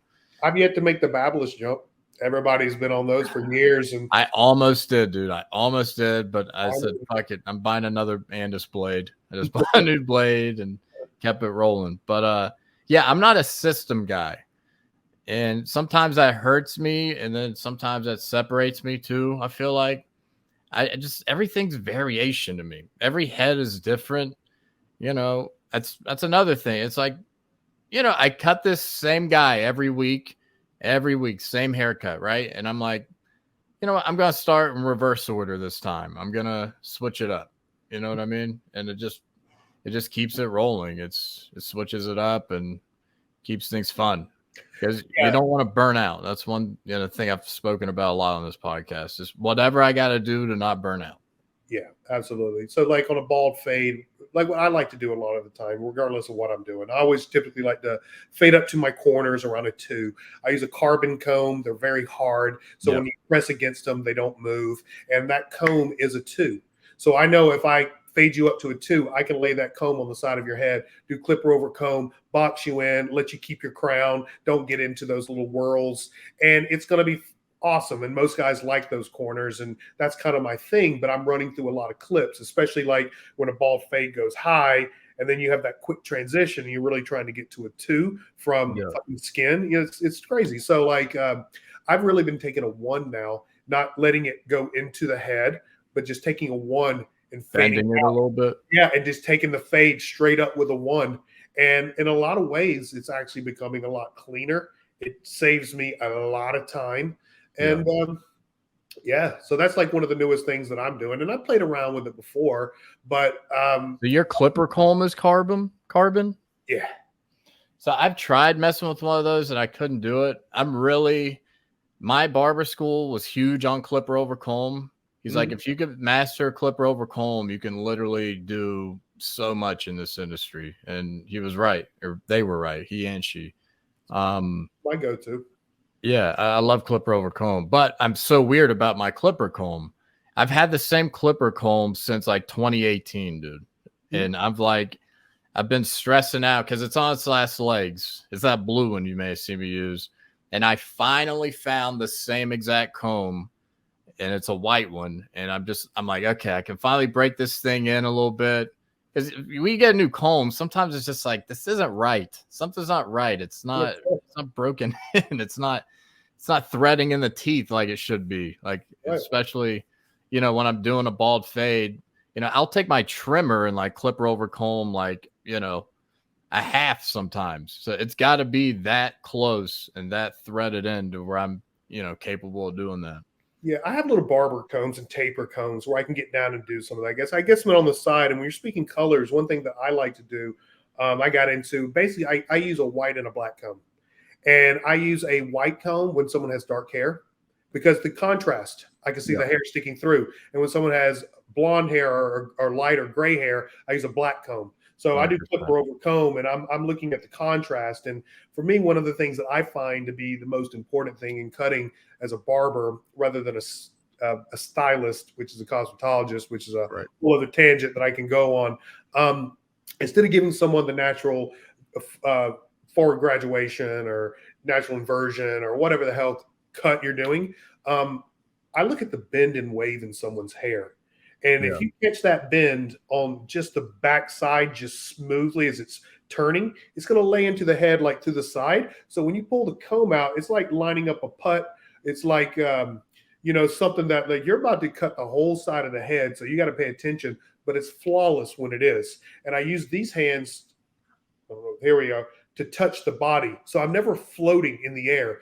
I will touch Here it is. I'll touch Yeah. them, you know, a little bit as you're doing it because you're like using your pinky to yes. brace it. Yeah. Yeah. And then I just find that waist and I just cut through and like, man, I'll free clipper people's heads or clipper over comb and knock them out super quick too, man. And I'll go back with my hands and shears to maybe point cut a few things to break it up or to just make sure my work, you know, you're always wanting to cross check, but clipper over comb's great. Yeah, I like shear over comb a lot too. I've mixed in that over time, and it's fun to do. And yeah, it makes me think I gotta get my shears sharpened for sure. So I got hit up that guy for sure when I get back in there. But yeah, man, it's fun. It's a blast. I thought this was fun too. This little thing. Oh, I want to ask you, like, what side? How do you do when you're doing a fade? Do you go all the way around, or do you section it out? No, I tend to work all the way around, and sometimes that can be faster too. Well, for me, it's easier to like if you're fading everything out to like just follow the one line because, like I said, especially when I'm going 5 zip, 4 zip, 3 zip, OA, A, 1A, 1.5, 2. There's a lot of lines you can get kind of confused on your 12th haircut of the day. You know, for me, it's like. It's got to back to systems. To me, I'm all over the place, easy to forget. The more systems I have, the more I'm going to stay on point. And of course, you can play with your systems and do things differently. But it always it's like a kata or a form that always brings me back to where I'm grounded and know. So foundation. One thing I also do that a lot of barbers don't, and it's the way I run my chair, is I have the person face the mirror. For a couple reasons. One, I'm talking about that the other day. Connecting to them. Yeah. And two is I use that mirror for shape because, like, look, let's be honest. The fade matters. The taper matters. We've talked about that. And that's good that I've got his back to the mirror. So I look and he's fucking great. But when I swing him around, what does he see in the mirror? That's why I want to see what he sees in the mirror. I'm watching his eyes. I'm watching him play. I'm watching do a thing. So it's like I'm addressing him in the mirror, what he sees. Yeah, it hold you accountable too. If you do something that looks kind of crazy, what's this from the front? You're like, okay, he's definitely seeing that. Let me go ahead and nip that in the bud now. And then switch them around and check them in the mirror before they get up. You know, because no doubt. Yeah, you know what you see looking down like this and like this when you turn people around, it's two different worlds. You gotta step back and look. Sometimes you get tunnel vision; it looks completely different, and yeah, it's something I was taught. And when I worked in that salon environment in Pennsylvania, it was always facing the mirror. Like I didn't even have space to do the opposite. So I had no choice. And it helped me learn a lot that way too. So I was glad I was put in that situation. But it's a case by case for me with the facing the mirror not. I'd like to do it a little more than I do in the shop. I don't do it as much as I probably should. So I'm glad we're talking about that. I'm going to mix that in. So that's why I love barbering, dude. I just pull something. Every barber is a product of everything they've been around. And you telling me that, I'm going to pull that from you. I'm going to use that a little more, facing the mirror. And, you know, it's good for connecting too, which I 100% do. And I yap way too much sometimes during my haircuts. So that's me. I definitely section it out, though, in my fades. I do one side completely fade it. Then I do the other side, do my best to match. So I can kind of spin them and look at the mirror at that other side too, especially if I get kind of lost. And then I do the back last. And that's something, just like I said, I pulled from my very first boss in the industry. I saw him do it like that. And this guy could do some of the crispest fades and lineups in 30 minutes. And it was just mind blowing. I'm like, this guy's the fastest fucking fader on this side of the Mississippi. How's he do this? So yeah, man, he was, he's someone I've been begging to get on here, and I cannot get him on. He's just not a camera guy. It's so hard. It's so hard to get barbers to open up on here, man. Just to get them to come on is, you know, a task alone. So, yeah, I appreciate you coming on, man. Yeah. But you know, I got a feeling you're not too camera shy. You've been there before. Well, you know, this is good. You know, I enjoy talking about the craft too. You know, it's like absolutely. Yeah, there's a lot to being a barber. It's given me a lot of things besides money. You know, I don't want to just, I don't know what people make, but I'd like to think, so far as barbers go in my lifetime, I've been in that top 1 or 2 percentile of earning as a barber. I know what it's like. I've also done $12 fades, you know, so it's like I know the gamut of what you can and can't make. And owning a shop in Los Angeles, I know there's a half a dozen chefs that when I take care of, I go to their restaurant with my girl, they come out, they're like, hey man, I'm going to make this for you. And it's not on the menu, you know? And I know all the gyms that I get to train at because I came up with these guys and they come into my shop and I took care of them. So all the gyms I train at for free, you know, all those kind of perks and benefits that can come along with being a barber. But you've earned it, and you know, you've been around the block a few times. Connecting, because these people, like, they become my friends. It's very strange, but like the last 2 years that I was a barber in Los Angeles before COVID happened, it's what made me close my shop. I was so thankful for my clients coming in. You know, like when Christmas time comes, everybody brings a bottle for you, or they tip you cash, and it's a good time of year to be a barber. So I went out and got blank cards that had, like, I don't know, some designer, some stupid shit on them. And then I was like, what do you give a man who has everything in the world? A chance for a little more. And I went and bought like $1,000 worth of cards, of $10 lottery cards. And I gave, depending on the client, anywhere from 1 to 2 cards. And I gave out cards to my clients as gifts who came to see me all week, because they're giving me 10, 20, 50, $100 tips all year long, my clients out there. So for me to give them a $10 thank you wasn't nothing, you know. I very rarely have met barbers who give their clients gifts. It's always the other way. But I mean, that's kind of how I felt about it, because these people in your chair really become your friends when you're connecting with them. And that to me is why people follow me from shop to shop. I'd like to say that I am a good barber, and I like to think I do give a good haircut, but I know I give a better service, and I know that they're coming to hang out with me because I've taken them through. I listen to them, and I know what they're talking about in their personal lives, and you know, we have that connection. So my haircut is like a lot of people say, it's more than just a haircut. So that's something that I would stress to young barbers as well, is just, you know, let people talk, open up, share yourself, and really make that connection, because with so much more AI and the way the internets are going and the way people are, there's not a lot of connection for people, period. So use the chair as a place for people to allow them to talk, and you talk, and really try to make that connection while you're giving them a good service and haircut, and they're going to come back. For sure. What did you have any influences in terms of barbering? What kind of led you there? Did you have anything in the back of your head, like, I would like to do that one day? No, man, it's the same kind of crazy stuff. I went to hair school because it's something that, so I cut my first haircut in 7th grade.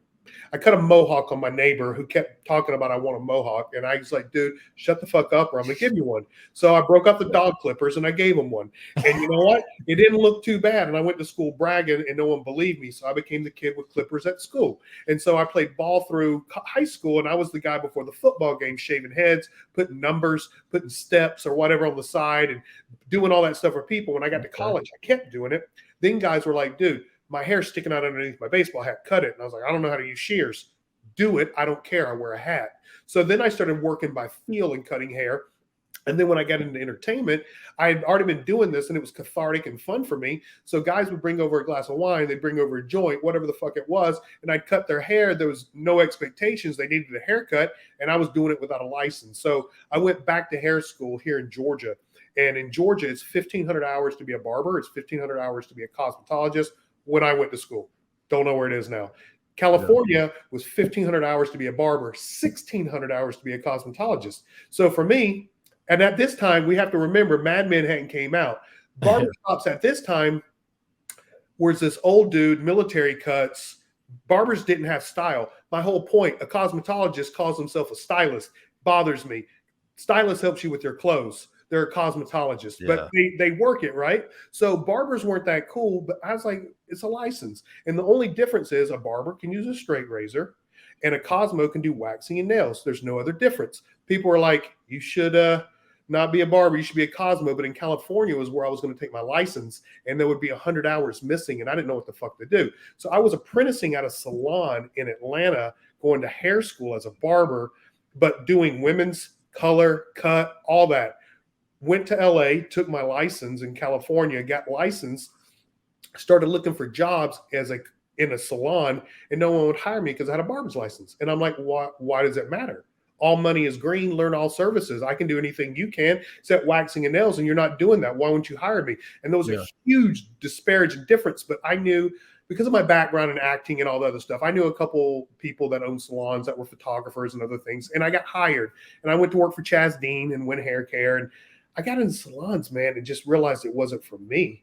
Even though I thought I wanted to be the Warren Beatty guy, I was like, if I'm going to be doing hair, I want some hot chick in my chair. You know, that's the way I looked at it. And then I was like, no, I'm going to be a barber. So I went to work at a place called the Fade Inn in Little Armenia in Los Angeles. Alex, I'll give him a shout out at the Fade Inn.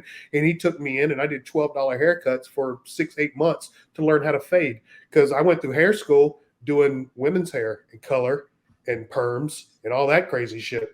Yeah. So I went to work at a barber, and then I hopped to Floyd's in Encino, which then brought me. Floyd's is a chain, right? It is. Yep. Yeah, because that was in Arizona when I was there. I remember.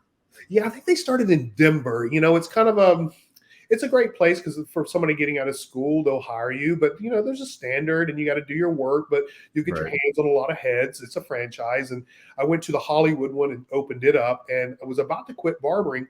I was doing massage and working for a doctor, and I was also training people and doing yoga and meditation shit. I was working 7 days a week for about 7 years, or excuse me, 4 years. 7 days a week for 4 years, just trying to make a living in California, and I couldn't do it because, you know, $12 haircuts, and then at Floyd's, the percentage of 22 wasn't enough. So this guy brought me over to a place called Baxter Finley, and I was about to quit. And when I went to Baxter Finley at the time, this was about the time Mad Men came out. We sat in $10,000 chairs. He had 18-foot plank, Douglas fir reclaimed wood. Like, he had 75,000 just on the floors. And he brought out Baxter of California as the oldest in men's first grooming line. And he rebranded it, and I became his product educator. And he started flying me around, and I started going to Rudy's in Seattle and all these places and showing people about the product, and started taking barbering outside of just the chair and doing more. Right. That was eye-opening, I'm sure. It was. And that's when I really started making money and seeing how this industry, you can make money. It really depends on where you're sitting, because my haircut wasn't that much better, but I was in a different shop. And all of a sudden now life started being different to me. And it ended up getting bought out by Revlon and being nationalized. And when that happened, me and a couple of guys broke off, and we started our own thing and working for ourselves. And once that happened, I never looked back for over, you know, that was another 10, 12 years of me just doing my own shop or my own chair. And the freedom and the money and everything just really took off. And, you know, I was 130 or so, 125, 130,000 a year running my own chair as a barber, you know, so, you know, very successful. Yeah, that's making good money. Absolutely. Yeah, that's a good thing, man. You almost fell out of love with it, it seems. You almost got out of it. Yeah, you can't make money, man. It's tough, you know. Right. And that's especially in a city like that. Yeah.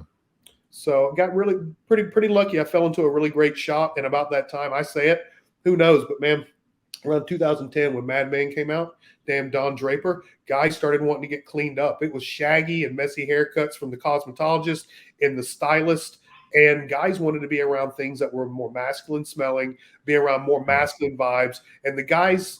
Until that time, there's a lot of trite things about barbers and the barbershop the way it is, and there's not a lot of evolution. And all of a sudden became that gentleman's kind of shop, a little more high-end, a little more nice. Yeah, a little more class. And all of a sudden the barbershop took off. And I was right there at the right time, at the right place, at a great place in Los Angeles. And it turned over some really good business for me. That's awesome, man. So you mentioned slightly, you know, you're a yoga instructor, you meditate. You know, I always like to ask barbers this, because it seems to vary from barber to barber, to like walk me through your like daily or morning routine before going to work. Like, what time do you get up? What are you getting into? And then maybe after too. All right. Mine's a little bit different now because I also moved during the pandemic, trying to find my feet, different things, new shops, not working for myself. Even so tell how it evolved. Things are finding their rhythm to be up front. I've been with you guys now 6 weeks or so, and this is my routines now. I'm pretty much up at about 6 a.m. I have a couple pit bulls and a bunch of cats, and my house is wild in the morning, and so we get up around 6. By 6:30 or so, I'm right now in my pool. I'm doing a workout. I work out from about 6:30 to 7:30. Don't try to kill myself necessarily, but I need to be active, get the blood going. What are you doing? Well, right now, because it's summertime, I'm in my pool. I'm doing a lot of Oh, you said pool. Sorry. yeah, and I do some kettlebell and different stuff. I'm not doing quite as much yoga as I should, but I do have some days where I am stretching. I do believe very much that in the body-mind connection and relaxing through breath and stretching to quiet the mind. I believe that very much. Same. And yeah, man, that stuff's really important. Yeah, I've gotten into meditating a lot throughout the last year, and it's one of the best things I could have done. And I've just over time, we got that health app on our phones. You can just see throughout the months how I've kind of upped the amount of time every, month. And just I'm meditating longer and longer and getting in a better headspace. But yeah, I'm big on that too, with just getting moving in the morning, doing something. Yeah, man. And, Well, you want to hit the floor running when you come in the shop, and at the same time, we see so many people, and there's so many different types of energies and so many different types of people. You can't keep all that running in you. That's why a lot of people in our business perhaps run out every night and have to have their drinks or whatever it is too, because you're kind of like dealing with that on some level, if you realize it or not. And don't get me wrong, as you hear my day, I deal with mine too. But in the morning, I take care of myself. I get it going the best I can. And I did this in Los Angeles too. Los Angeles, I'd go to work around 11. I'd wake up every morning, either do jujitsu, I'd do yoga, or I'd go surf. And by that time I would be done. I'd come home and I'd hit the floor and feel great after eating. I typically in Los Angeles wouldn't take a lunch. I would work straight through the day, but I did hour appointments. So if you're a little late, it didn't matter. If you wanted to add a beard, it didn't matter. I would work with you, around you on the time, and I'd eat between clients. Here, we kind of have to, kind of one of these things, fine. But I get my day taken care of. And I think as a barber, we only make money when we're working, and you have to work, but you can't lose focus of yourself and growing as a person and all the things that's important. So I make that time in the morning for me. And then I go to work, because if you ain't working on yourself, man, and you're always working on other people, eventually there's going to be some resentment, even if you don't realize it. You got to take care of yourself and be happy. And that's why we work. So I do that in the morning. Then I go to work. I work like 11 to 7, so I miss traffic driving in and out. And around 7, I go home, have a little dinner with my girl, chill out with the animals, and smoke a joint and chill the fuck out. That's my life. Perfect, dude. I kind of follow the same schedule a little bit. Yeah, I especially with this podcast, dude. Like, it's a lot of work. It's like I might, sometimes I come off a little more prepared than I really am. There's a lot of cramming and jamming sometimes. But I used to, when I worked in PA, I used to go for a morning run about 3-4 miles every morning. And it was just so paramount for me because the rest of the day was just so easy to me. And just the physical demand was never a physical demand because I would be, completely conditioned for it. But, of course, you unwind at the end of the day, decompress. It's important. But here, it's a little different. It takes a lot out of me to just get ready to, I have a 4-year-old daughter now. She's starting pre-K, so we're kind of entering that chapter. So this past week or so has been a huge pivot for me. And then getting back we were out of the country and just kind of everything's like just fucking this huge transition right now for us. So I haven't got a lot of time to do my morning shit I normally do unless I wake up. So I'm going to have to be on your shit, waking up at 6 when I was waking up probably 10 till 7 or something before. So I got to get that. But here I bought a treadmill. I'm like, I have to run. So yeah, at least a little, or walk. Walking's great, dude. It's just about moving and getting things moving, because I think when we set our mentality and when we set our mindset in a good space, people feel that as well. And that's one of the big things about the barber chair as well. It's like, look, man, it doesn't matter how much you're going through. We all are. And people forget that a lot of the time. But the people coming to sit in your chair, most of the time, they got shit in their own life. So you don't want to unload your shit on them so much. And you need to have that energy to really deal with that stuff. So getting up, getting the blood moving, having a proper mindset coming into work with good energy man, when that guy sits in your chair, not only are you just cutting his hair, but you're making his day better. You're making his life better because you're in a good mood. You're laughing. You're picking him up, and he wants to come back.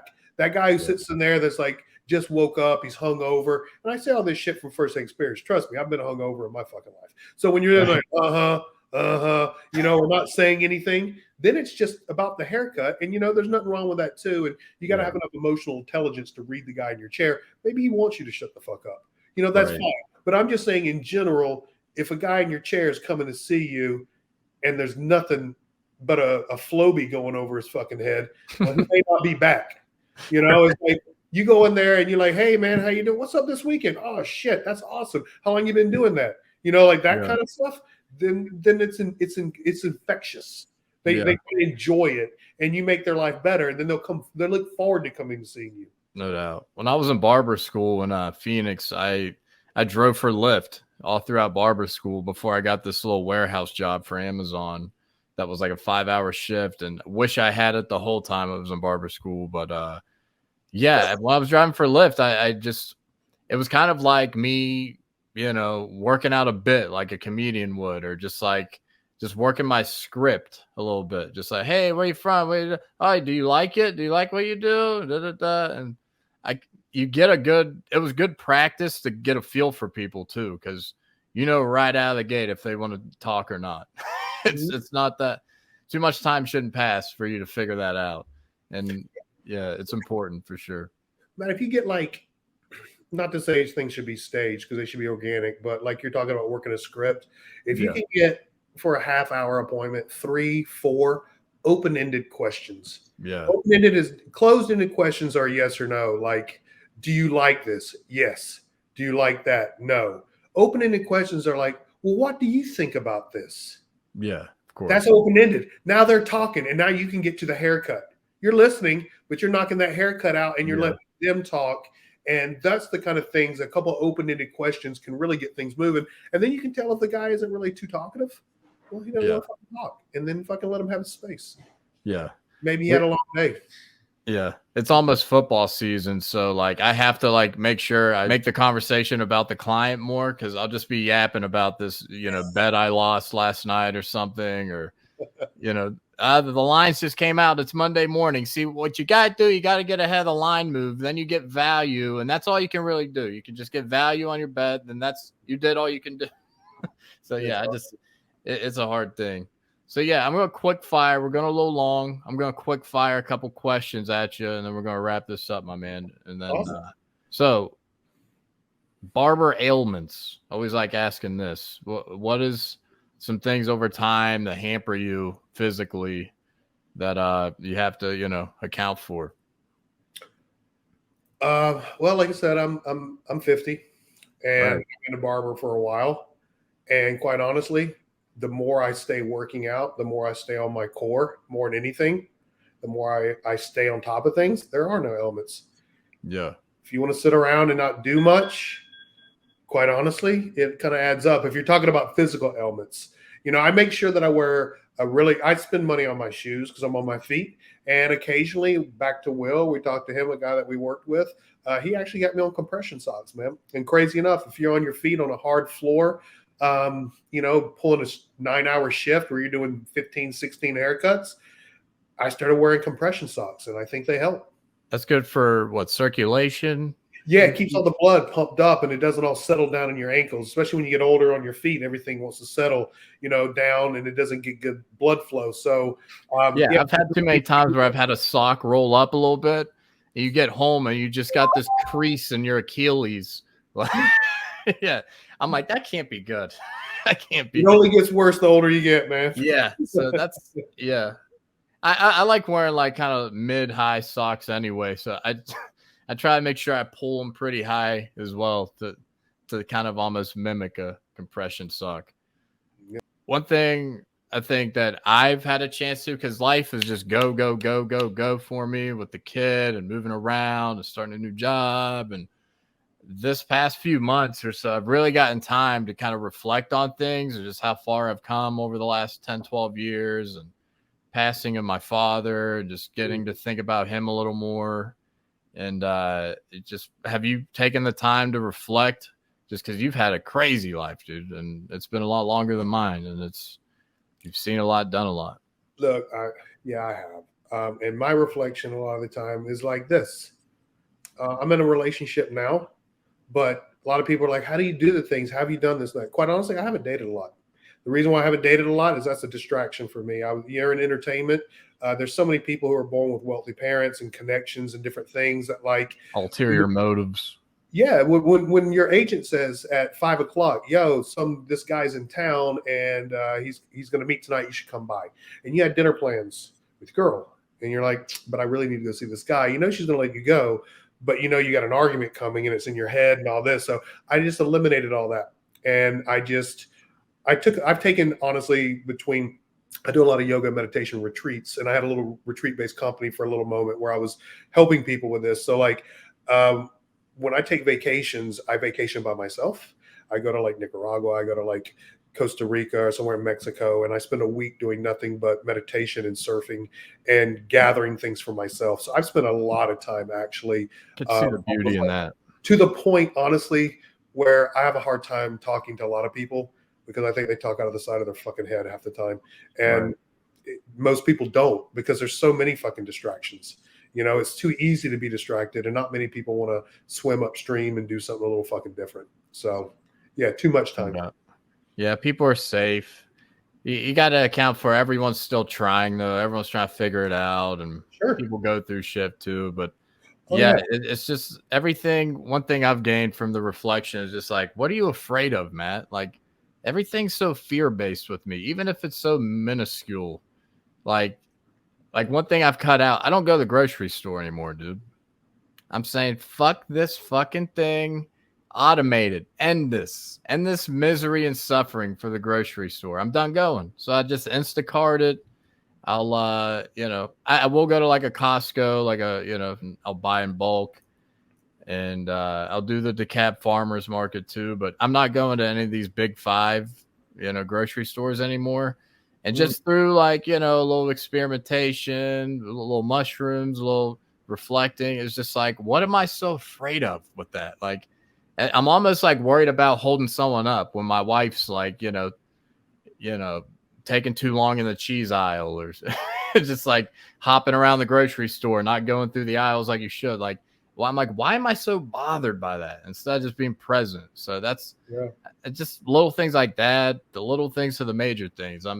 I'm trying to be a little more just reflective and just, understand why I do the things I do. And I think it's super important to kind of get outside of yourself and, see why you do the shit you do sometimes. And, it seems like you're certainly someone who's very aware of, all of that as well. It's all love, man. And if it ain't love, it's fear. That's the two primal ones. And we got to ask ourselves, because it is, and we all have those things in our mind. It's good that you confront it, man. A lot of people just want to shove it down and pretend it's not there. That's what guys do. We just shove that shit down until it's like, yeah, you cooked the shit out of the fucking steak. Like back in the 50s or something, taking it out on the wife. But it always comes out like that. Yeah. So of all the shit you've done, what makes barbering so special? A lot of things, quite honestly. Like, like I said, I've made a lot of money doing a lot of different things. But for me, I like to move. I like things different. I like to be in control of my own life, my schedules, my business. In entertainment, man, I made a lot of great money. I've been around a lot of famous people. I've been in some amazing places. But you're always a piece of the puzzle. You're always, unless you're the guy who's actually doing the movie or whatever, like acting, you're a piece of the puzzle. There's just so many, with barbering, it gave me a freedom. So in acting, I was always worried to leave town, because this is before everything went online, because there's always jobs. And, music, you're always determined on same kind of things when you're traveling and the people need you around. Barbering gave me a structure. Entertainment, for me, was you're only as good as your next job, and you made a lot of money, but you might only work once a year. Barbering, if you show up and you do the work and you're consistent and stay in one place, you can build a career, you can build a life, and then you can eventually control your own books, own more money. And if you want to take that to a product line, or if you want to take that to a shop, or if you want to take that wherever it goes, a platform, or someone like yourself doing podcasts, there's a lot of other things you can do along the way. But if you show up, do your work, it's going to be creative. Most of the time, you're going to be able to wear what you want, be who you are. There's not many places in life that you get to go and be who you are, and you're not under a house outside in the heat, getting dirty. You're clean. So you're a tradesman who's in charge of their own life. You stay clean, and you can make really good money, man. There's a lot of freedom in being a barber. Now, that being said, it takes a lot of damn work to get some freedom, but there's freedom in being a barber, and that's what does it for me, man. Yeah.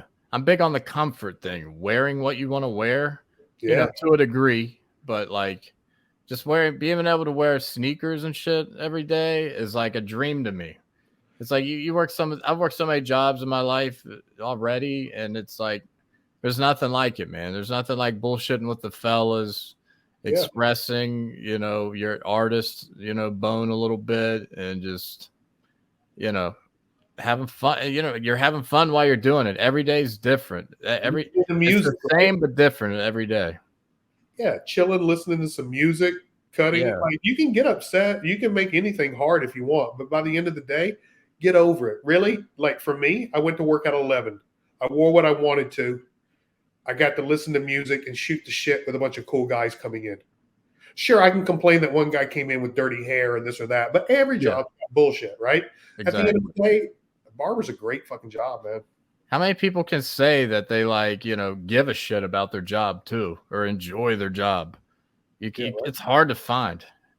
It's like you have to give a shit as a barber. Like, a lot of people go on autopilot and they don't give a shit. They just keep paying them out, and that's not sustainable if you don't give a shit. Eventually, you're gonna leave it and fall into something else. But yeah, dude, it's a cool thing for sure, and that's why I wanted to start this podcast and just spread the good word of who barbers are, and we're people. We're not just robots. And it's been eye-opening to a lot of people that aren't in the barber industry, which was part of the goal outside of sharing the story of my guest, which is super important because our stories don't get shared to the world a lot, even though this audience doesn't span everywhere, but it spans a little bit, and we're building. So it's been fun, man.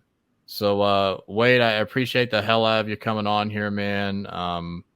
There's something about older barbers for me that I'm so intrigued about and just inspired by. And man, appreciate you coming on, doing your thing, man. And we'll continue to grind in the shop too. Right. I'll be sneaking some bald fade tips from you. Anytime, man. Pop on over. We'll shoot the shit, man. Well, appreciate you, man. Enjoy the rest of your. Have fun, and I'll see you Thursday, right? Right on, boss. All right, brother. See you Thursday. Take care.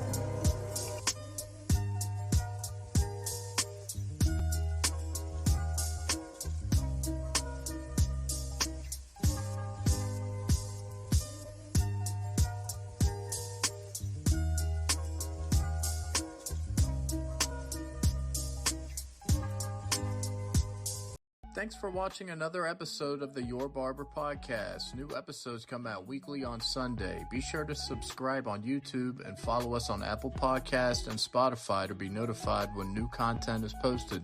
Thanks, and we'll see you next time.